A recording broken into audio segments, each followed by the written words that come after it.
አራተኛ ዙር የቤቶች ሽያጭ የጨረታና በቁርጥ ዋጋ የሚሸጡ ቤቶች ማስታወቂያ። የፌዴራል ቤቶች ኮርፖሬሽን በመሃል አዲስ አበባ ከሚያስተዳድራቸው ነባር ቤቶች መካከል ለተለያዩ አገልግሎቶች የሚውሉ ቤቶችን በግልጽ ጨረታ አወዳድሮ ለመሸጥ እንዲሁም አዳዲስ ግንባታቸው የተጠናቀቀ በቦሌ ፍሬንድሺፕና ቀበና የሚገኙ የመኖሪያ ቤቶችንና በግንባታ ላይ ያሉ በፒያሳ ጣይቱ አካባቢ የሚገኝ ጎልድ ሞል የቀድሞ ወርቅ ቤቶችና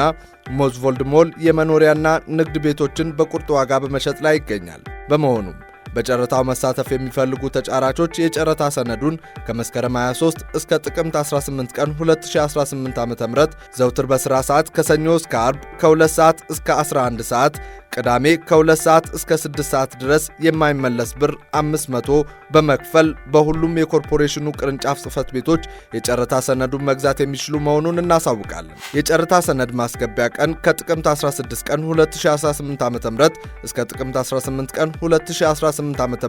ከቀኑ 11 ሰዓት ድረስ ሲሆን የጨረታ ሰነዱ ማስገቢያ ቦታ በኮርፖሬሽኑ ዋና መስሪያ ቤት አንደኛ ፎቅ ላይ ነው። ጨረታው የሚከፈተው ጥቅምት 19 ቀን 2018 ዓ.ም ከጠዋቱ 2 ሰዓት ሲሆን ጨረታ የሚከፈትበት ቦታ ለገሃር በሚገኝ በኮርፖሬሽኑ ዋና መስሪያ ቤት አንደኛ ፎቅ ላይ በሚገኘው አዳራሽ ይሆናል። የጨረታ ሰነዱን አንደኛ በቅርንጫፍ 1 ጽሕፈት ቤት ሜክሲኮ ፌዴራል ፖሊስ ዋና መስሪያ ቤት ጎን በቅርንጫፍ 2 ጽሕፈት ቤት ከለጋሃር ጨርቆስ ቄራ በሚወስደው መንገድ ላይ ቄራ ማሳለጫ ሳይደርሱ ወደ ግራ 100 ሜትር ገባ ብሎ በቅርንጫፍ 3 ከጋዜቦ አደባባይ ወደ መስቀል ፍላወር በሚወስደው መንገድ አይሻ መስጊድ አካባቢ በቅርንጫፍ 4 ፒያሳ አሮጌ ፖስታ ቤት አካባቢ በልዩ ቅርንጫፍ ጽሕፈት ቤት ካሳንቺስ ኢሲኤ አጠገብ በሚገኙ ቅርንጫፎች ሰነዱን ማግኘት የምትችሉ ሲሆን ተጫራቾች የጨረታ ማስከበሪያ 200,000 ብር በሁኔታዎች ላይ ያልተመሰረተ ሲፒኦ በፌዴራል ቤቶች ኮርፖሬሽን ስም ከጨረታ ሰነዶች ጋር አያይዘው ማቅረብ ይኖርባቸዋል። ኮርፖሬሽኑ የተሻለ አማራጭ ካገኘ ጨረታውን በሙሉም ሆነ በከፊል የመሰረዝ መብቱ በሕግ የተጠበቀ ነው። ለበለጠ መረጃ